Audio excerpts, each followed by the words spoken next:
నమస్తే, welcome to for the people. నేను స్వప్న. తెలుగు రాష్ట్రాలను వరద విలయం ఎలా ఆతలాకుతలం చేసిందో చూస్తూనే ఉన్నా. ముఖ్యంగా బెజవాడ గురించి మాట్లాడుకోవాలి అంటే బుడమేరులో వచ్చిన వరద విజయవాడ వాసులని ఏ విధంగా చేసిందో మనం చూస్తూనే ఉన్నాం. ఇక గత ప్రభుత్వాల అశ్రద్ధ వల్లే వరదలు వచ్చాయంటూ కూడా ప్రస్తుత ప్రభుత్వం చెప్తోంది. జగన్ సర్కార్పై కూటమి నేతలు ఈ విమర్శలు చేస్తున్నారు. వైసీపీ ప్రభుత్వ అశ్రద్ధ వల్లే వరద ప్రళయం అంటున్నారు చంద్రబాబు, అలాగే పవన్. 32 మంది చావుకు చంద్రబాబే కారణమంటున్నారు. వైఎస్ జగన్ చంద్రబాబు ఇళ్లను కాపాడుకునేందుకే బుడమేరు గేట్లు ఎత్తారా అన్న సందేహాలు రేకెత్తిస్తున్నారు. మరి విపక్ష అధికార పక్షాల వాదనలో ఎవరి నిజం ఎంత? అయితే తప్పు ఎవరిదైనా పోయింది మాత్రం విలువైన ప్రాణాలు. సుమారు 32 మంది ప్రాణాలు కోల్పోయారు. అసలు ఇది వాద ప్రతివాదనలు, విమర్శ ప్రతివిమర్శలు చేసుకునే సమయమా అన్న విచక్షణ ప్రస్తుత రాజకీయ నాయకులు, ప్రస్తుత ప్రభుత్వాల్లో ఉందా? ఇదే అంశం గురించి ప్రస్తుతం మనతో పాటు మాట్లాడడానికి జూమ్ లైవ్లో మనకి వైసీపీ నేత పాదయాత్ర వెంకటేశ్వరరావు గారు మనకి అందుబాటులో ఉన్నారు. అలాగే మనకి టీడీపీ నుంచి శ్రీనివాస్ చౌదరి గారు మనకి అందుబాటులో ఉన్నారు. అదేవిధంగా అమరావతి ఉద్యమ నేత, జేఎస్సీ ఉద్యమ నేత బాలకోటయ్య గారు మనకి అందుబాటులో ఉన్నారు. నమస్కారం అండి, అందరికీ నమస్తే అండి. టీవీలో వచ్చింది. నమస్తే అండి. వస్తే పవన్ కళ్యాణ్ నమస్కారం అండి అందరికి. పవన్ కళ్యాణ్ వ్యక్తిగతంగా దాడి చేస్తున్నాం, నన్ను కూడా వ్యక్తిగత. బాలకోటయ్య గారు నమస్కారం అండి అందరికి. లైవ్ లో అందుబాటులోకి వచ్చిన అందరికీ నమస్తే అండి. ముందుగా వెంకటేశ్వరరావు గారు కనుక్కొని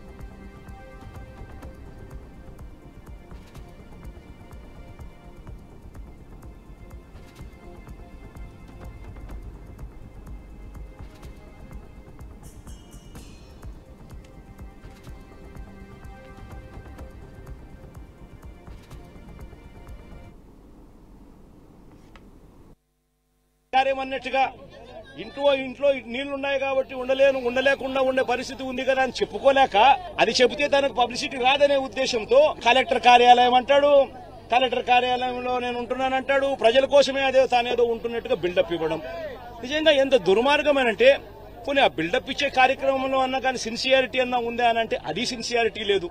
మీరే చూస్తా ఉన్నారు, ఈ కాలనీ ఈరోజు చూశారు, సింగ్ నగర్ చూస్తా ఉన్నారు, ఎక్కడికన్నా పోండి విజయవాడలో ఏ కాలనీ అన్నా తీసుకోండి, ఇదే పరిస్థితి కనిపిస్తా ఉంది. ఈ పరిస్థితి చూస్తే ఏమొస్తుంది? ఎక్కడ రిలీఫ్ క్యాంపులు లేవు. బుధవారం నాడే ఇరిగేషన్ సెక్రటరీ డ్యాముల్లో ఉన్న ఫ్లడ్ కుషన్ ఏర్పాటు చేస్తూ కాస్తో కూస్తో ప్రతి డ్యాంలోనూ కొన్ని నీళ్లను కిందికి వదిలేసి ఫ్లడ్ కుషన్ ఇరిగేషన్ సెక్రటరీ ఏర్పరిచిందంటే, బుధవారం రోజు రెవెన్యూ సెక్రటరీ పరిస్థితిని గమనించి, ఎక్స్ట్రీమ్ రెయిన్ఫాల్ రాబోతోందనే పరిస్థితిని గమనించి 32 మంది చనిపోయినారు. ఇప్పటికే పేర్లతో సహా ఈ రోజు సాక్షి దినపత్రికల్లో ఇప్పుడు పేర్లతో సహా కూడా రాశారు, ఫలానివాడు అని. ఆ 32 మంది కన్నా కూడా ఇంకా ఎక్కువగా ఇంకా చనిపోయిన వాళ్ళు ఇంకా తేలే పరిస్థితి కూడా కనిపిస్తా ఉంది.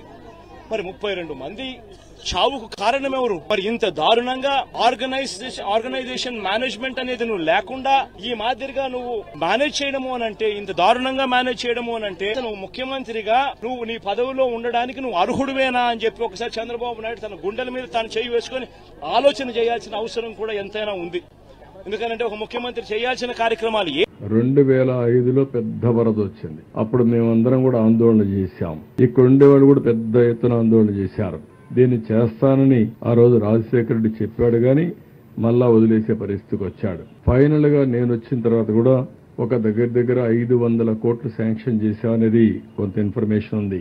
ఆ 500 కోట్లు ఖర్చు పెట్టకుండా ఈ ప్రభుత్వం వచ్చిన తర్వాత మానేశారు. రెండోది, బుడమేరు కనీసం బ్రీచెస్ క్లోజ్ చేసుంటే, వీళ్ళు ఆక్యుపై చేయకుండా ఉండుంటే కొంతవరకు సమస్య పరిష్కారం అయ్యేది. ఎప్పుడైతే ఎన్క్రోచ్మెంట్స్ 2019 నుంచి విపరీతంగా జరిగాయి, కాలవే లేకుండా చేసే పరిస్థితికి వచ్చారు. దానికి తగినట్టు 70,000 క్యూసెక్స్ ఆఫ్ వాటర్ వచ్చింది. ఈ రెండు కలిసే కొందికి ఒక పక్క కృష్ణా రివర్ లో వచ్చే నీళ్లు, ఇంకొక పక్క బుడమేరు నుంచి వచ్చే నీళ్లు, రెండు కూడా కలిపి మొత్తం విజయవాడ బీభత్సంగా తయారైంది. ఎప్పుడూ లేనటువంటి వరద వచ్చే పరిస్థితి వచ్చింది, ముంపు గురైంది. దీనికి కారణం మనం చూస్తే వైఎస్ఆర్ కాంగ్రెస్ పార్టీ మాట్లాడే మాటలు మీరు చూస్తున్నారు, పేపర్లో అదే పనిగా రాసుకుంటున్నారు. నేను ఒకటి అడుగుతున్నా, 2019 నుంచి 24 వరకు మీరు అధికారంలో ఉన్నారా లేదా? ఉంటే బ్రీచెస్ పెడితే ఏం చేశారు? ఎక్కడ నిద్రపోయారు? ఇంకా నేను బ్లంట్గా అడగాలంటే ఎక్కడ గాడిదలు కాస్తుంది? అలాంటి తప్పుడు పనులు చేసి మళ్ళా బురజలాలనే కార్యక్రమం నీచమైన కార్యక్రమం. ఈ ప్రభుత్వం వచ్చి 80 రోజులైంది. ఇంత మునుపు కూడా 1-2 సార్లు ఇదే మాదిరిగా వస్తే నిర్లక్ష్యం జరిగింది. మనందరం కూడా ఆలోచించుకోవాల్సిన అవసరం ఉంది. కృష్ణా రివర్ కంటే చాలా మంది అనుకుంటున్నారు కృష్ణా వల్ల ఫ్లడ్స్ వచ్చాయని. కాదు, కృష్ణా వల్ల కూడా కొద్దిగా వచ్చాయి, కానీ కృష్ణా నది కంటే బుడమేరు వల్ల ఎక్కువ నష్టం జరిగింది. బుడమేరులో కూడా ఈ విపత్తు రావడానికి ప్రధానమైన కారణం వీళ్ళు ఇష్టానుసారంగా ఏదంటే ఒక పక్క టౌన్ పెరిగింది, టౌన్ పెరిగిన దానివల్ల భూముల విలువ పెరిగాయి, దీంతో కబ్జా రాయుళ్ళు వచ్చారు, ఎక్కడికక్కడ వాగులు ఇవన్నీ కూడా కబ్జా చేసి మొత్తం ఇబ్బంది కలిగించే పరిస్థితి వచ్చారు. అవన్నీ కూడా సర్వే చేయమంటున్నా. ఎవరైతే కడాన పోలవరం రైట్ మెయిన్ కెనాల్లో కూడా మట్టి తీసేశారు. రైట్గా ఇటు మాజీ ముఖ్యమంత్రి జగన్మోహన్ రెడ్డి మాట్లాడింది చూసాం, అలాగే ప్రస్తుత ముఖ్యమంత్రి చంద్రబాబు నాయుడు మాట్లాడింది చూసాం. వరదలకు సంబంధించి ఒకరి మీద ఒకరు మీరంటే మీరు అని చెప్పుకున్న పరిస్థితులు అయితే ప్రస్తుతం మనం గమనిస్తున్నాం. అయితే ఏది ఏమైనా సరే రాజకీయాలు ఎలా ఉన్నా, రాజకీయ నాయకులు ఎలా ఉన్నా, ప్రభుత్వ పనితీరు ఎలా ఉన్నా, సుమారు 32 మంది సామాన్య ప్రజానికం వారు ప్రాణాలు కోల్పోయిన పరిస్థితి ప్రస్తుతం మనం చూస్తూనే ఉన్నాం. అయితే దీనికి కారకులు ఎవరు? దీని వెనకాల ఎవరున్నారు? ఇది కేవలం స్వయంకృత అపరాధమా, లేకపోతే ప్రకృతి విపత్తా, లేకపోతే అధికారుల నిర్లక్ష్యమా అనే దాని గురించి ప్రస్తుతం మనం మాట్లాడుతూ ఉన్నాం. పాదయాత్ర వెంకటేశ్వరరావు గారు మనకి గెస్టులు కూడా అందుబాటులో ఉన్నారు. పాదయాత్ర వెంకటేశ్వరరావు గారు, అలాగే మనకి శ్రీనివాస్ చౌదరి గారు, బాలకోటయ్య గారు, ముగ్గురు కూడా మనకు అందుబాటులో ఉన్నారు. ముందుగా వెంకటేశ్వరరావు గారు, 2014 నుంచి 2019 వరకు ఇలాంటి వరద ఎప్పుడూ రాలేదు.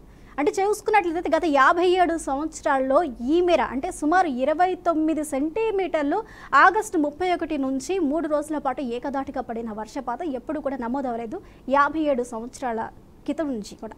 తొలిసారి మళ్ళీ 57 సంవత్సరాల తర్వాత అంత మొత్తంలో నమోదైంది. అయితే దీనికి గత ప్రభుత్వం 5 ఏళ్లలో ఏం చేస్తుంది? ఈ విధంగా ముంపుకు గురి కావడానికి గత ప్రభుత్వ నిర్లక్ష్యమే కారణం అంటున్నారు. అది ఎంతవరకు వాస్తవం అంటారు? తీసుకోవాల్సిన బేసిక్ మెయింటెనెన్స్ ప్రాజెక్టుల దగ్గర తీసుకోకపోవటం, అదేవిధంగా బుడమేరుకు సంబంధించి గతంలో శాంక్షన్ అయిన అమౌంట్ను పక్కదారి పట్టించడం, అలాగే దాన్ని విస్తరణకి తీసుకొచ్చిన డబ్బులు ఏవైతే ఉన్నాయో వాటిని తీయకపోవటం, కరకట్టని పూర్తిగా ఆక్రమించడం, ఇవన్నీ కూడా ఈ వరదలకి కారణం అంటూ కూడా చెప్తున్నారు. కానీ దీన్ని మీరు ఎదురుదాడి చేస్తున్నారు. దీన్ని ఏ విధంగా చూస్తారు? ముందుగా బీకార్ న్యూస్కి, మీకు ప్యానల్లోని పెద్దలకి, రాష్ట్ర ప్రజలకి శుభ సాయంత్రం. అమ్మా చెప్పండి. ఇది ఎలా ఉంది అంటే, వరదలు వచ్చి ప్రాణాలు కోల్పోయి 32 మంది ప్రాణాలు కోల్పోయి, కుటుంబాలు విచ్ఛిన్నమయ్యి, ఆస్తులు పోగొట్టుకొని, అన్నం లేక హలో రామచంద్ర అని చెప్పేసి ఆర్తనాదాలతో ప్రజలు అల్లాడిపోతుంటే, ఈ బాధ్యత వహించాల్సిన ప్రభుత్వం, చర్యలు తీసుకోవాల్సిన ప్రభుత్వం, సాయం చేయాల్సిన ప్రభుత్వం సాయం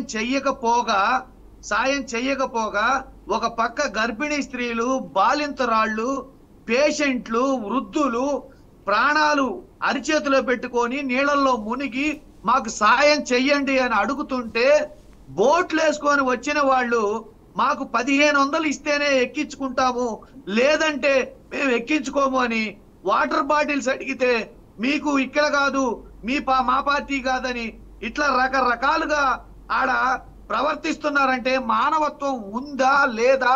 మానవత్వంతో ప్రవర్తిస్తున్నారా లేదా? అలాంటి వాళ్ళ మీద ప్రభుత్వం చర్యలు తీసుకుంటుందా లేదా? అది ఒక ఎత్తు అయితే, వాతావరణ శాఖ ముందుగానే భారీ వర్షాలు ఉన్నాయి, ప్రమాదం పొంచి ఉంది అని హెచ్చరిస్తే ముందు జాగ్రత్త చర్యలు తీసుకోవాల్సిన ప్రభుత్వం ముందు జాగ్రత్త చర్యలు ఏం తీసుకుంది? ఒకవేళ తీసుకుంటే చంద్రబాబు నాయుడు గారు తన ఇల్లు ఖాళీ చేసి కలెక్టరేట్ లో ఎందుకు ఉండాల్సి వచ్చింది? ఇంకొకటి ముందు జాగ్రత్తల చర్యలు తీసుకుంటే సాక్షాత్తు ఈ రాష్ట్ర హోంమంత్రి వర్యులు వాళ్ళ పిల్లల్ని ట్రాక్టర్ ఎక్కించి హుటాహుటీన ప్రమాదం నుంచి తప్పించి తరలించాల్సిన పరిస్థితి ఎందుకు వచ్చింది? వాళ్ళకే ప్రభుత్వ అధినేతలే వాళ్ళకే ఆ పరిస్థితి ఉంటే సామాన్య ప్రజల పరిస్థితి ఏంటి? వాళ్ళు ఎక్కడ ప్రికాషన్స్ తీసుకున్నారు? తీసుకుంటే ఆస్తి నష్టం సంగతి అలా ఉంచుదాం, కనీసం 32 మంది ప్రాణ నష్టం అన్నా జరగకుండా ఉండేది కదా. దీనికి కారణం గత ప్రభుత్వం అని వెంకటేశ్వరరావు గారు ఇది ప్రకృతి విపత్తు అని. రెడ్డి అమ్మా నా పేరు. ఓకే, వెంకటేశ్వర రెడ్డి గారు, ఇది ప్రకృతి విపత్తు అనేది అందరికీ కళ్ళ కట్టినట్టు కనిపిస్తుంది. అయితే ముందుగానే వాతావరణ శాఖ నుంచి హెచ్చరికలు జారీ చేయడం జరిగిందని కూడా మీరు చెప్తున్నారు. అయితే ప్రధాన ప్రతిపక్షంగా ఉన్న వైసీపీ సలహాలు సూచనలు ఎందుకు ఇవ్వలేదు? మరి ఈ విధంగా చెయ్యాలి అన్నది చెప్పారా మీరు ప్రస్తుత ప్రభుత్వానికి? ఓకే, మీరు ప్రస్తుత ప్రభుత్వం పట్టించుకోలేదు, ముందస్తు జాగ్రత్తలు తీసుకోలేదని చెప్తున్నారు. మరి ప్రతిపక్షంగా ఉండి మీరేం చేశారు చెప్పారా? అంటే ఇక్కడ ప్రభుత్వం ఇప్పుడు బాధ్యత, అధికారంలోకి వచ్చి బాధ్యతగా ఉండాల్సిన ప్రభుత్వం బాధ్యతలు వహించకుండా మీరు సలహాలు ఇవ్వలేదు అని చెప్పేసి తిరిగి ప్రశ్నిస్తున్నారంటేనే వాళ్ళు ఎంత బాధ్యతగా ఉన్నారు, ఏం చేస్తున్నారు అనేది గమనించాలి. సహజంగా ఎక్కడైనా కానీ ప్రజలు కానీ విపక్షాలు కానీ ప్రతిపక్షాలు కానీ ప్రతిపక్ష నాయకులు కానీ ఎక్కడ ఏ సంఘటన జరిగినా ఎవరికి నష్టం జరిగినా ప్రభుత్వాన్ని ప్రశ్నిస్తారు.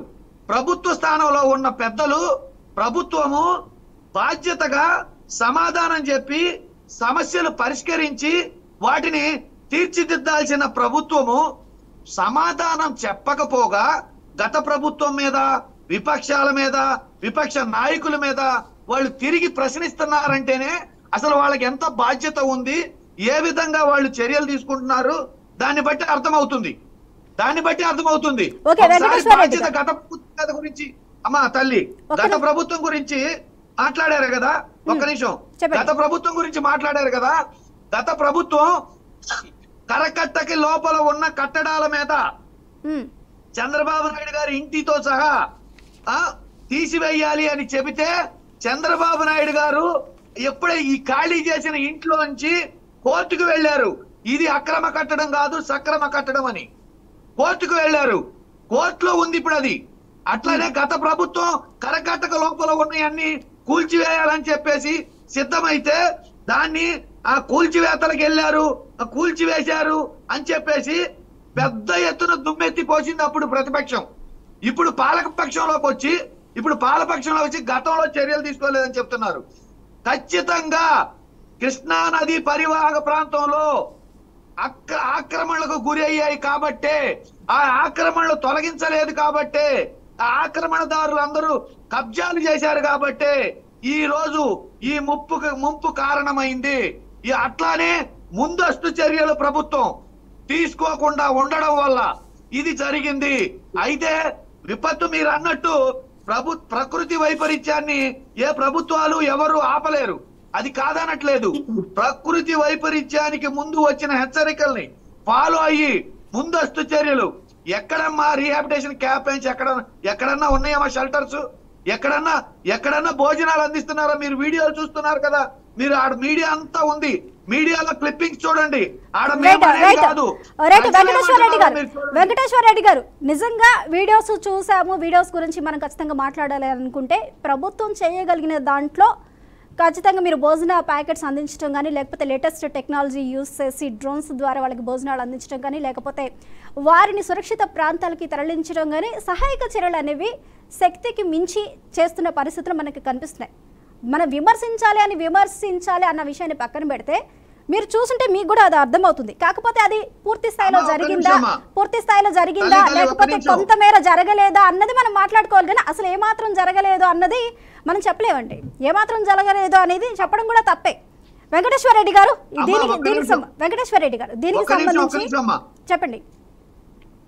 ఒక్క నిమిషం, నేనేమంటానంటే అక్కడ ఉన్న ప్రజలు వాయిస్ తీసుకోండి. మీరు ఇబ్బందులు పడుతున్నా ప్రాణాలు అరిచేతిలో పెట్టుకున్న వాళ్ళ వాయిస్ తీసుకోండి. మీరు అక్కడ ఎవరు ఏం చర్యలు తీసుకున్నారనే దాని మీద మీరు తీసుకోండి. ఈ టైంలో కూడా ప్రభుత్వం చెయ్యకుండా చేస్తున్నాము అని అబద్ధాలు ఆడుతుంది అంటే ఇంతకంటే దౌర్భాగ్యం ఏముందమ్మా? ఒక పక్క ప్రాణాలు కోల్పోతూ అరిచేతిలో పెట్టుకొని బిడ్డలను కోల్పోయి ఆ ఆస్తులు కోల్పోయి బ్రతుకు జీవుడు అనుకున్న వాళ్ళ మీద కూడా అబద్ధాలతోటి మోసం చేసి వాళ్ళ దగ్గర కూడా ఓటెక్కించుకుంటే డబ్బులు అని మాట్లాడుతున్నారంటే మాట్లాడుతున్నారంటే ఇంతకంటే దారుణమైన పరిస్థితి ఎక్కడైనా ఉంటదా?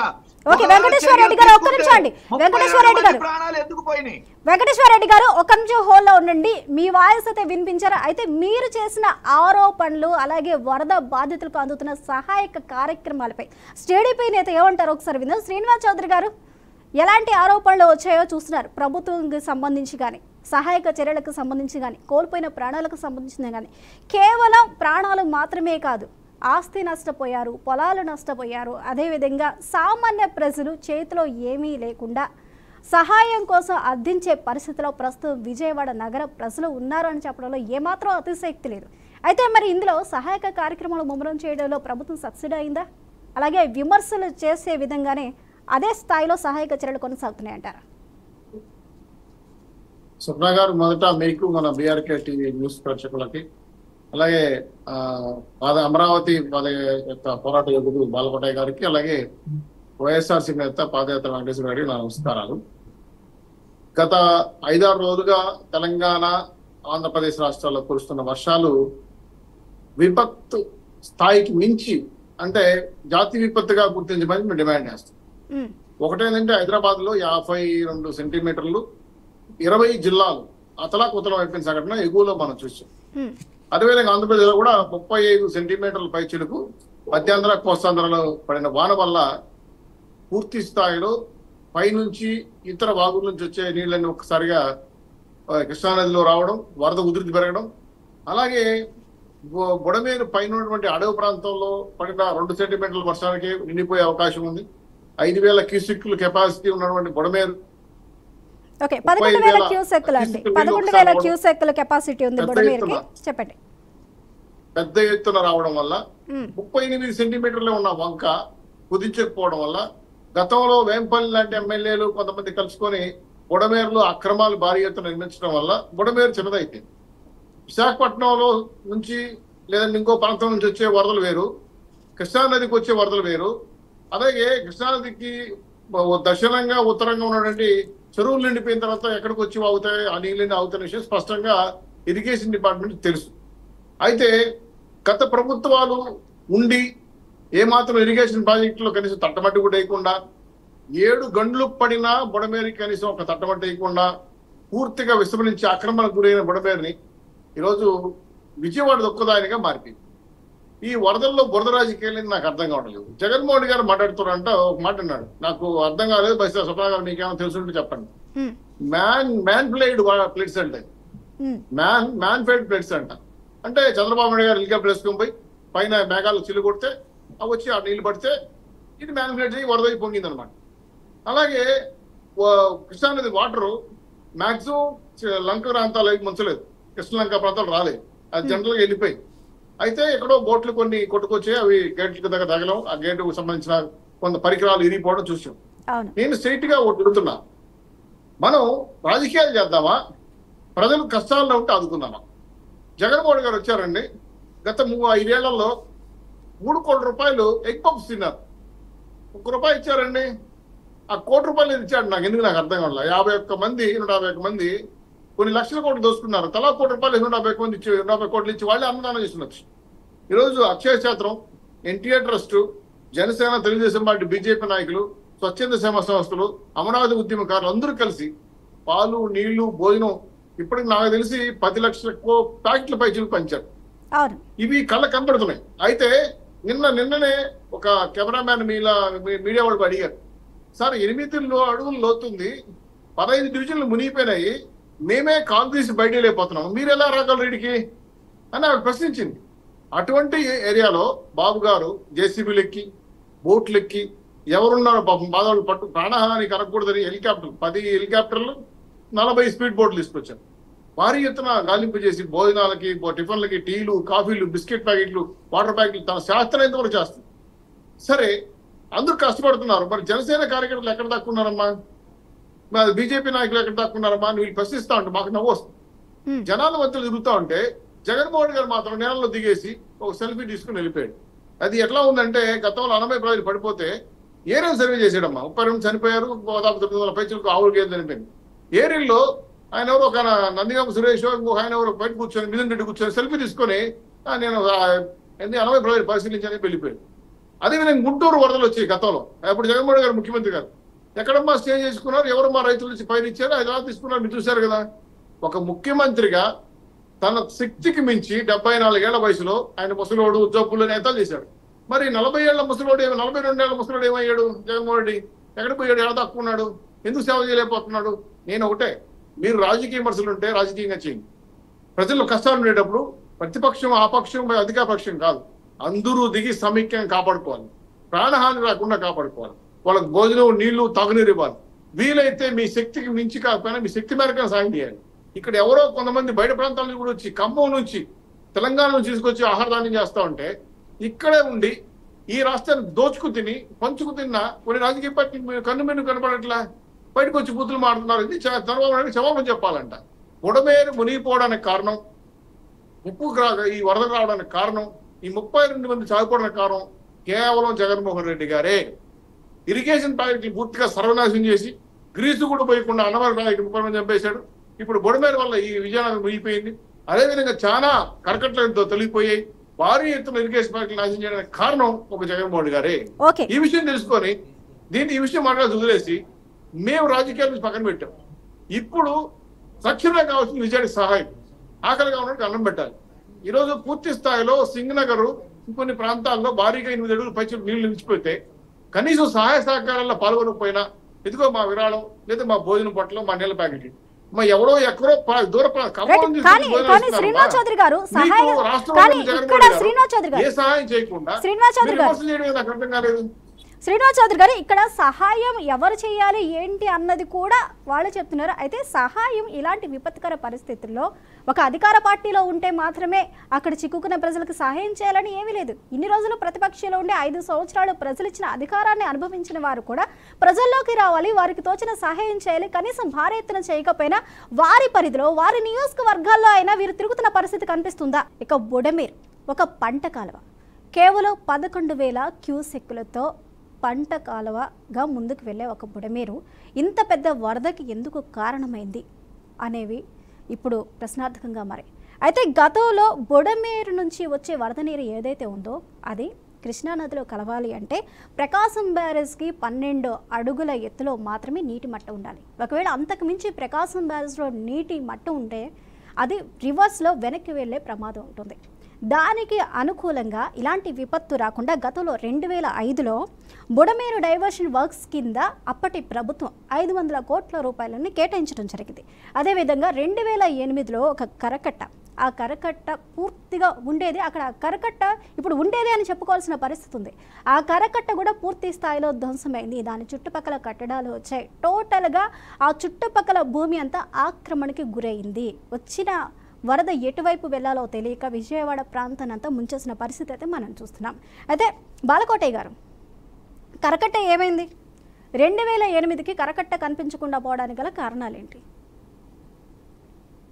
స్వప్న గారు నమస్కారం. వెంకటేశ్వర రెడ్డి గారికి, శ్రీనివాస్ చౌదరి గారికి కూడా. ముందు నేను ముంపు గురించి మాట్లాడతాను. విజయవాడ ఒక విషాద వాడగా మారింది, ఒక విలయవాడగా మారింది. దాదాపు 3.5 లక్షల మంది కట్టుబట్టలతో నిరాశ్రయులయ్యారు. రాష్ట్ర ప్రభుత్వం తక్షణం స్పందించి దానికి సంబంధించిన సహాయ సహకారాలు అందజేస్తుంది. కేంద్ర ప్రభుత్వం రాష్ట్ర ప్రభుత్వం సంయుక్తంగా సహకరిస్తేనే ఈ బాధిత కుటుంబాలకు పూర్తి న్యాయం జరుగుతుందనేది మాలాంటి వాళ్ళ భావన.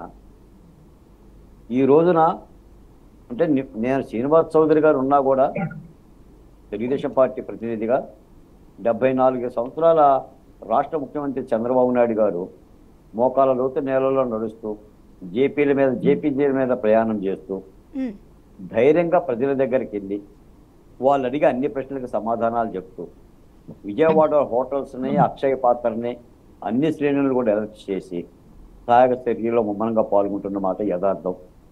ఎవరెన్ని చెప్పినా, నమ్మినా నమ్మకపోయినా గత 4 రోజులుగా సహాయ చర్యలో పాల్గొన్న వ్యక్తిగా నేను కూడా చెప్తున్నాను.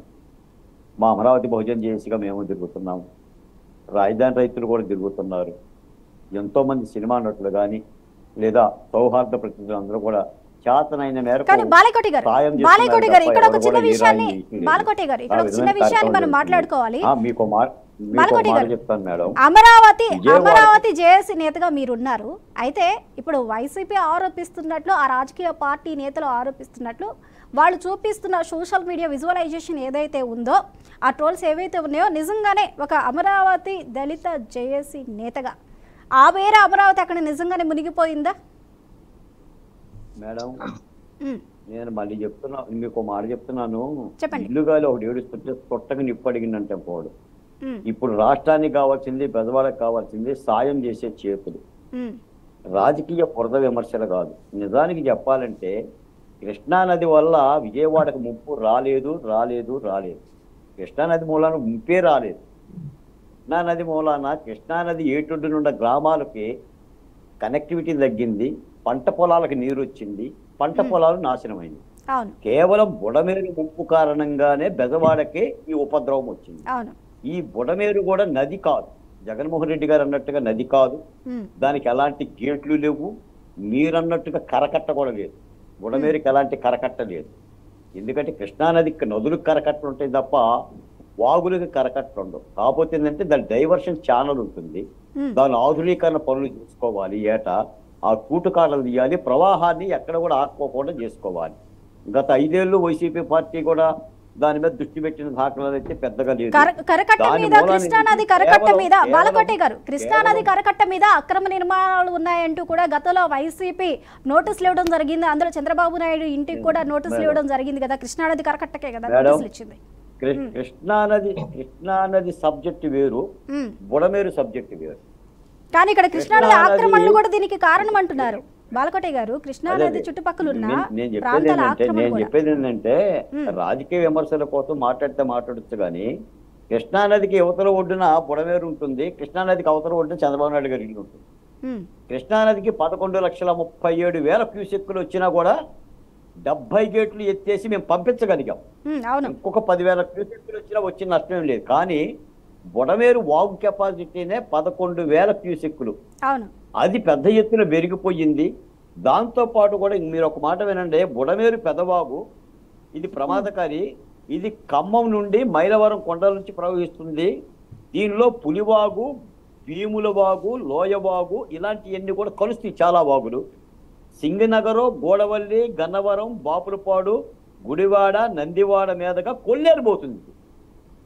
కాకపోతే గతంలో ఏంటంటే దీన్ని కొంత నీటిని డైవర్షన్ చేసి VTPSకు పంపించాలని, తద్వారా పోలవరం కాలువలో కలపాలని చెప్పి కొంత నీటిని అన్నారు. ఓకే దాని ప్రవాహ తీరు వేరు, దీని ప్రవాహ తీరు వేరు. తర్వాత వెలగలేరు దగ్గర ఉంది కూడా రెగ్యులేటర్ అది. ఈ పనులన్నీ ఆగిపోయినాయి. మీరు అన్నట్టుగా కూడా బుడమేరు కాలువ పక్కన ఉన్న విజయవాడకు వచ్చే కాలువ పక్కన ఆక్రమణలు కూడా జరిగిన మాట యథార్థం. కొల్లేరులో జరిగిన ఈ ఆక్రమణలో నీరు ఎక్కడికెక్కడ స్తంభించింది. ఈ వాగులు వంకలు మొత్తం పొదిలిపోవడం మూలన ఒక్కసారిగా విజయవాడ మీద పడిపోయింది. ఇది ఊహించని ఒక విపత్తు. దీన్ని జాతీయ విపత్తుగా ప్రకటించి కేంద్ర ప్రభుత్వం ముందు ఆదుకోవాలి. ఇంకో మాట కూడా చెప్తున్నాను మేడం, ప్రాణ నష్టాన్ని చాలా తగ్గించగలిగాం. ఆస్తి నష్టం జరిగింది, కుటుంబాలన్నీ వీధులు పాలైపోయినాయి.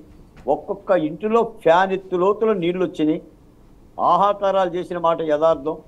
అయినా కూడా ప్రభుత్వం కదిలి చేసింది. కాకపోతే ఏంటంటే ఈ రోజున సోషల్ మీడియాలో అమరావతి మునిగింది, చంద్రబాబు నాయుడు గారి ఇల్లు మునిగింది. అసలు అమరావతి మునిగితేనే మునకపోతేనే. ఇప్పుడు హైదరాబాదే మునుగుతుంది కదా, కర్ణాటకలో మొన్న వచ్చిన వరదలకు వయన్మారే మునిగింది కదా. ఏది మునుగుతుందో, నీటికి ఏది తక్కువ చెప్పండి. ఏ అమరావతి మునగకూడదా, చంద్రబాబు నాయుడు గారి ఇల్లు మునగకూడదా, జగన్మోహన్ రెడ్డి గారి ఇల్లు మునగకూడదా? అమరావతి మునిగిపోతే తాడేపల్లి కూడా మునుగుతుంది కదా, జగన్మోహన్ రెడ్డి గారు ఉండే ఇల్లు కూడా. మరి ఆయన ఇల్లు మునుకోకుండా అమరావతి ఎట్లా మునుగుతుంది? నాకు తెలిసి అమరావతిలో 29 గ్రామాలకి ఆ కరకట్ట కారణంగానే ఒక్క ముంపు కూడా ఏ గ్రామానికి లేదు. అసెంబ్లీకి లేదు, సచివాలయం లేదు, హైకోర్టు లేదు, సీడ్ యాక్సిస్ రోడ్డు లేదు. వచ్చిన ముంపు అంతా బెజవాడకు వచ్చింది. కృష్ణలంకకు కూడా లేదు. కృష్ణలంకకు కూడా గత ప్రభుత్వం దాదాపు 2 కిలోమీటర్లు వాల్ నిర్మాణం చేసింది. వైసీపీ ప్రభుత్వం జగన్మోహన్ రెడ్డి గారు మిగిలిన 1.5 నిర్మాణం చేశాడు. మన 2024 దాన్ని ప్రారంభోత్సవం కూడా చేయటం మూలన కృష్ణకట్టకి కృష్ణలంకకి రాణిగారిపేటకి ప్రమాదం తప్పింది. నిజానికి ఆ వాళ్ళు కనుక పూర్తి స్థాయిలో లేకపోతే ప్రమాదం రెట్టింపు స్థాయిలో కృష్ణా వరద కూడా పడేది బెజవాడ మీద. అవును, ఆ ప్రమాదం నుంచి పడ్డాం. ఏదైనా ఇప్పుడున్న సందర్భంలో ఈ రాజకీయాలు మాట్లాడటం కంటే ప్రతిపక్ష పార్టీగా వైసీపీ పార్టీ కూడా కేంద్ర ప్రభుత్వాన్ని అడిగి కేంద్రం నుంచి సాయం రప్పించే విధంగా 11 మంది ఎంపీలు ఉన్నారు కాబట్టి, 4 ఎంపీలు ఉన్నారు, రాజ్యసభ సభ్యులు ఉన్నారు కాబట్టి ప్రతిపక్ష పార్టీగా జగన్మోహన్ రెడ్డి గారు ఒక మాజీ ముఖ్యమంత్రి, ఆయన ఏమి సాదాసీదా వ్యక్తి కాదు, ఈజ్ ఏ లీడర్, ప్రతిపక్ష పార్టీ నాయకుడు. ఆయన బాధ్యత చెయ్యాలి. చంద్రబాబు నాయుడు గారు చేసే బాధ్యత చంద్రబాబు నాయుడు గారు చేస్తున్నారు. చంద్రబాబు నాయుడు గారు ఇంట్లో తొంగుంటే నిద్రపోతుంటే పట్టించుకోబోతే అనుకోవచ్చు మేడం. ఆ చంద్రబాబు నాయుడు గారు ఇంట్లో ఆడున్నారు మేడం, ఆయన అంతా వీధిలోనే ఉన్నాడు కదా, మనమే చూస్తున్నాం కదా. అందరూ కూడా సిపిఐ కాబట్టి ఇప్పుడు కొద్దిగా జగన్మోహన్ రెడ్డి గారు కొద్దిగా ఈ నిన్న మొన్న కాసేపు 4 గంటలు వరదవాసులు పరామర్శించడం వలన కాస్త వెల్లపల్లి సీట్లు లాంటి వాళ్ళు కాస్త పాల ప్యాకెట్లు తీసుకుని ఇప్పుడే వస్తున్నట్టున్నారు. ఇప్పటికైతే నాకు తెలిసేది గత 3 రోజులకు వైసీపీ ఇంకా సహాయచర్యలో పాల్గొనాలా, ఇక పాల్గొంటుందని చూడాలి. ఏదేమైనా దీన్ని ఏదో రాజకీయంగా కాకపోకుండా ఆపదలో ఉన్న ప్రజలకు అన్నం కావాలి, శరణ కావాలి, నిరాశ్రయాల ప్రజలకు రక్షణ కావాలి. ఒక్కొక్క కుటుంబానికి 50,000 రూపాయలు నష్టపరిహారం ఇచ్చినా కూడా తక్కువే మేడం. ఇప్పుడే చంద్రబాబు నాయుడు గారు కూడా చెప్తూనే ఉన్నాడు, వాళ్ళ బళ్ళు, వాహనాలు, కార్లు, మోటార్ బైకులు, రహదారులు కూడా బృందవంతం అయితే ఫైర్ సిబ్బందిని కూడా తెచ్చి చేస్తున్నాడు. ఆయన చేయగలిగిన మీద చేస్తున్నాడు. నేను ఒక మాట అడుగుతాను మేడం లాస్ట్గా ఈ సందర్భంగా, 74 ఏళ్ల వయసులో అలా రహదారి మీద మోకాల లోతు తిరుగుతూ సహాయ చర్యలో పాల్గొన్న ముఖ్యమంత్రిని భారతదేశంలో ఏ రాష్ట్రంలోనో నాకు చూపించండి. ఓకే ఓకే బాలకోటి గారు ఒక నిమిషం ధైర్యం ఉంది. ఓకే బాలకోటి గారు 74 ఏళ్ల వయసులో ఒక ముఖ్యమంత్రిగా ఆయన అలా తిరగడాన్ని ఖచ్చితంగా ప్రజల కోసం ఆయన చేస్తున్న కృషి ఏదైతే ఉందో ఖచ్చితంగా అది అందరూ కూడా ఆదర్శంగా తీసుకోవాలి. అది టీడీపీ నేతలైనా సరే, సిపిఐ అయినా, సిపిఎం అయినా, వైసీపీ అయినా, ఎవరైనా సరే ప్రజల్లో ఒక విపత్తు వచ్చినప్పుడు ఏ విధంగా తిరగాలి అనేది ఒక ఆదర్శంగా అయితే తీసుకోవాలి. తర్వాత వెంకటేశ్వర రెడ్డి గారు గత 5 ఏళ్లలో టోటల్గా డ్రైనేజ్ వ్యవస్థ ఏదైతే ఉందో దాన్ని పూర్తిగా అధ్వాన పరిస్థితికి తీసుకొచ్చిన ప్రభుత్వం ఏదైతే ఉందో వైసీపీ అంటున్నారు. అదేవిధంగా ప్రాజెక్టుల మెయింటెనెన్స్ అనేది సరిగ్గా చేయకపోవటం, ఆక్రమించడం, అలాగే మనం చెప్పుకుంటుంటాం లంక గ్రామాలు కానీ లేకపోతే ముంపు గ్రామాలు కానీ పల్ల ప్రాంతాలు కానీ అని చెప్పుకుంటూ ఉంటాం వరుసగా. కాకపోతే ఇంకా ఎన్నాళ్ళు ఈ ముంపు గ్రామాలు, ఈ లంక గ్రామాలు, పల్లపు ప్రాంతాలు, లోతట్టు ప్రాంతాలను చెప్పుకుంటూ వెళ్ళిపోతాము? వీటికి శాశ్వత పరిష్కారం దిశగా ప్రభుత్వాలు ఎందుకు ఆలోచించట్లేదు? గత 5 ఏళ్లలో ఏం చేశారు? శ్రీనివాస్ చౌదరి గారు గత 5 ఏళ్ల నుంచి కాదు, మొదటి నుంచి మనం చూసుకున్నట్లయితే ఈ ప్రభుత్వాలు ఫామ్ అయిన దగ్గర నుంచి లంక గ్రామాలు మనం వింటూనే ఉన్నాము, లోతట్టు ప్రాంతాలు మనం వింటూనే ఉన్నాము, ముంపు ప్రాంతాల గురించి కూడా మనం వింటూనే ఉన్నాం. ప్రభుత్వాలు మారిపోతున్నాయి, నేతలు మారిపోతున్నారు, బడ్జెట్లు పెరిగిపోతున్నాయి. ఏది ఏమైనా సరే ఈ ప్రాంతాల్లో ఎందుకు మార్పు రావడం లేదు? ఎక్కడ లోపం ఉంది? తాత్కాలికంగా మేము వచ్చాము, ఇప్పటివరకు మేము వచ్చాము, ఇది చేశామని చెప్పేసి అప్పటికప్పుడు సమస్యను పరిష్కరించి వెళ్ళిపోతున్నారు. కానీ శాశ్వత పరిష్కారం దిశగా ఎందుకు వెళ్ళట్లేదు ప్రభుత్వాలు? అది టీడీపీయా, వైసీపీ అన్న విషయం పక్కన పెడితే టోటల్గా వ్యవస్థ. ఇప్పుడు విపత్తు అంటే ఒక ప్రమాదం, అది ఎవరికి చెప్పిరాదు, చెప్పిపోదు. ఎందుకంటే గత అనుభవాలు అనేవి మనకు ఉంటాయి. గత అనుభవాలు మనకు 2005లో 70,000 క్యూసెక్లతో బుడమేరు పొంగింది. 2005లో 70,000 క్యూసెక్లతో బుడమేరు పొంగింది. అప్పుడు కూడా ఇంత మేర రాకపోయినా ఆ విపత్తు అనేది ఆ రోజు వచ్చింది. మరి దానికి తగ్గ నేర్చుకున్న పాఠాలు ఇప్పుడు ఎందుకు వాటిని పక్కన పెట్టలేకపోతున్నాయి? 1959లో ఒకసారి వచ్చింది ఇదే మరి, మనకు 2006లో వచ్చింది, 2009లో వచ్చింది. ఇలా చాలా సార్లు వరద వచ్చినప్పుడు 10,50,000 క్యూసెక్లు వచ్చిన ప్రకాశం బ్యారేజీ కొట్టుకుపోలా, అప్పుడు లంకకి ఏం ప్రమాదం రాల. ఇప్పుడు ఎందుకు వచ్చిందంటే ఎక్కడ చెరువులు ఉన్నాయో ఆ చెరువులను మానాన్ని వదిలేస్తుంటే అవి నీళ్లు స్టోర్ అవుతాయి, వాటిని ఆక్రమించడం మొదలు పెట్టారు. ఇప్పుడు చెరువులు, కుంటలు, చొక్క భూములు, ఆవా భూములు, ప్రభుత్వ భూములు అన్ని ఆక్రమించి ఎవరు అధికారంలో ఉంటే వాళ్ళు ఎమ్మెల్యేలు అనుకుంటారా ఏమనుకుంటారో తెలియదు, పూర్తి కబ్జాకు గురైంది. కానీ శ్రీనివాస్ చౌదరి గారు ఆక్రమణకు గురైంది అని చెప్తున్నారు. అది ఆక్రమించుకున్నప్పుడు ప్రభుత్వాలు ఏం చేస్తున్నాయి? 2014లో నారా చంద్రబాబు నాయుడు అధికారంలోకి వచ్చారు, 2019లో జగన్మోహన్ రెడ్డి అధికారంలోకి వచ్చారు. వీళ్ళిద్దరూ కూడా చెరో 5 ఏళ్లు పాలించిన వాళ్ళే. మరి ఆక్రమణలు అప్పుడు గుర్తు రాలేదా? ఆక్రమించుకున్నారా అన్నప్పుడు నోటీసులు ఎందుకు ఇవ్వలేదు, ఆక్రమణలు ఎందుకు తొలగించలేదు, ఇప్పుడు ఈ విపత్తు కారణం ఎందుకు అవ్వాలి? ఇది ఒక నేతకు సంబంధించింది కాదు, ఇద్దరు ఉన్నారు. విభజించిన తర్వాత ఇద్దరు ఉన్నారు, ఇద్దరు కూడా చెరో 5 ఏళ్ళు పాలించారు. మరి ఇద్దరు సమాధానం చెప్పాలి, దీనికి ఒకరు కాదు. 2014, 2019 అధికారంలో తెలుగుదేశం పార్టీ ఉంది. ఆ రోజు బుడమేరుని ఆధునీకరణ చేయడంలో భాగంగానే 35 క్యూసెక్కుల నీళ్లను కృష్ణానది కలపడానికి మేము కాలువ 80% పూర్తి చేసింది. ఆ కాలువ 5 ఏళ్ళు వదిలేశారు. ఈ ప్రమాదం వస్తుందని విజయవాడ దుఃఖదాయనిగా మారుతున్న బుడమేరుని ఖచ్చితంగా ఎక్కడో చోట ఆపాలని బుడమేరు నుంచి దాదాపు ఒక 12 కిలోమీటర్లు 13 కిలోమీటర్లు కాలువ తీయడం కోసం ఒక వాగం నిర్మించాం. అది కంటిన్యూషన్ అయితే ప్రమాదం ఇబ్బంది కలిగే పరిస్థితి వచ్చేది కాదు. జగన్మోహన్ రెడ్డి లాగా బుడమేరు గేట్లు ఉన్నాయి ఎత్తేసారంటే బుడమేరుకి ఎప్పుడు గేట్లు పెట్టాడో నాకు తెలియదు. ఆ బుడమేరు అనే పేరు కూడా సరిగ్గా చెప్పలేడు ఆయన, ఎందుకంటే చెప్పడానికి ట్రైనింగ్ కావాలి. సో ఇప్పుడు ఆల్టర్నేటివ్ గా నిర్మించిన బుడమేరుకి కాలువను పూర్తి చేయకపోగా బుడమేరు వేంపల్లి శ్రీనివాసులు అంటే వాళ్ళు ఆక్రమించుకోవడం, రియల్ ఎస్టేట్ వ్యాపారాలు చేయడం, కబ్జా చేయడం ఇవన్నీ జరిగింది. గత ప్రభుత్వం ఏంటంటే ఆధునీకరించింది, పంట భూములు కానీ అదేవిధంగా చెరువులు కానీ సంరక్షించింది, ఇరిగేషన్ ప్రాజెక్టులకి పెద్ద నిధులు కేటాయించి గేట్లకి గ్రీస్ కార్డ్స్ అన్ని రీసైక్లింగ్ చేయించింది. వాటినన్నింటి కూడా ఆధునీకరించడంలో బాగా జాగ్రత్త తీసుకునింది. ఈ 5 ఏళ్లలో ఇరిగేషన్కి 1 రూపాయి ఖర్చు పెట్టక జగన్మోహన్ గారు ఇప్పుడు అందులో బాగానే 40 ప్రాజెక్ట్ కొట్టుకుపోయింది. ఈ మధ్య ఇంకొక పులి చేతుల దగ్గర గేట్ దిగిపోయింది. ఇవన్నీ చాలా చూసాం. గతంలో ఇరిగేషన్ ప్రాజెక్ట్ మెయింటెనెన్స్ ఉండేది, ఇప్పుడు లేదు. గతంలో చెరువుల్ని ఎప్పటికప్పుడు ఆధునీకరించేవాడు, అంటే మట్టి తీయటం, పూడి తీయటం, చెరువు కట్టలు నిర్మించడం, కరకట్టలు నిర్మించి చేసేవాడు. ఈ 5 ఏళ్లలో ఏ ప్రయోగం చేయకుండా పూర్తిగా దాచుకోవడం అప్లై చేశారు. సో ఏమైంది, ఇప్పుడు కబ్జా కూరనే బుడమేరుకి 2 సెంటీమీటర్ నీళ్ళు వస్తే మునిగిపోతుంది. 2 సెంటీమీటర్లు ఎగువన బాగా పడితే బుడమేరు నిండిపోతుంది. 5 మీరు అన్నారు 11,000 క్యూసెక్కుల కెపాసిటీ ఉన్న బుడమేరు అని. ఒకప్పుడు ఇప్పుడు 5,000 క్యూసెక్కులు పడిపోయింది. ఎందుకంటే ఆక్రమణ కట్ట అసలు కనపడలేదు, కరకట్టనే కనపడదు. సో ఈ 80% పూర్తయిన ఈ 35 క్యూసెక్కుల నీళ్ళు కృష్ణానది చేసిన ప్రయత్నాన్ని ఆపేసి పుడుగులు తీలా పూర్తిగా దెబ్బతినిపోయింది. సో ఎప్పుడైతే ఆల్టర్నేటివ్ బుడమేరుని తీసుకున్నామో ఆ కార్యక్రమం గత ప్రభుత్వం చేస్తుంటే ఈ ప్రభుత్వం కొనసాగించుంటే ఇప్పుడు ఈ ప్రమాదం వచ్చేది కాదు. శ్రీనివాస్ చౌదరి గారు 74 ఏళ్ల యువకుడు అని చెప్పుకుంటూ ఉంటారు. ఒక విజనరీ నాయకుడు నారా చంద్రబాబు నాయుడు అని టీడీపీ కానీ లేకపోతే చెప్తూ ఉంటారు. అలాంటప్పుడు ఇంత విజనరీ ఉన్న నాయకుడు రాబోయే విపత్తును అంచనా వేయలేకపోయారు. 40 years ఇండస్ట్రీ రాజకీయ ప్రస్థానం అని చెప్పుకుంటారు. ఎందుకు అంచనా వేయడంలో విఫలమయ్యారు? ఇక్కడ మీరు వేసిన మంచి ప్రశ్న, సంతోషమే. అయితే విజనరీ అంటే ఆయన ఒక వర్షం ఎప్పుడు వస్తుంది, కాలంలో ఇప్పుడు నీళ్లు పారుతాయి, ఏ చెరువు ముండిపోతుంది అది కాదమ్మా. పరిపాలన దీక్షగా చూశారు. అంటే వాతావరణ శాఖ హెచ్చరికలు ఉన్నాయి కదా, నేను చెప్తున్నాను శ్రీనివాస్ చౌదరి గారు, వాతావరణ శాఖ హెచ్చరికలు ఉన్నాయి కదా. చెప్తాను వెళ్ళండి. ఎప్పుడైతే వాతావరణ శాఖ వాళ్ళు హెచ్చరిక ప్రకటించారో స్థానిక ఉద్యోగస్తులు అసలు చేశారు. బాబు గారు అదే రాశారు నిన్న, ఏమయ్యా ముందే హెచ్చరికలు వచ్చాయి, మీరు ఎందుకు చెప్పలేదు, ఎందుకు జాగ్రత్త తీసుకోలేదు, ప్రభుత్వ ఉద్యోగులుగా ప్రభుత్వ అధికారులుగా మీరు ఎందుకు ఈ చర్యల మీద అసలు చేశారని చెప్పి నిన్నే కోపడ్డాడు కదా. మీ సమన్వయ లోపం వల్లనే ప్రమాదం వచ్చిందని అధికారులు మాకు హెచ్చరించుంటే మేమైనా చర్యలు తీసుకునే వాళ్ళం కదా. 22 కిలోమీటర్లు జేసీబీలో తిరిగాడమ్మా ఈ కష్టం చూసి ఆయన. అలాగే మీరు చూస్తున్నారు ప్రతిరోజు నిద్ర రాకుండా తిరుగుతున్నాడు. ఇంతకన్నా సేవ చేయగలిగిన ముఖ్యమంత్రి లేడని మేము అనుకుంటున్నాం.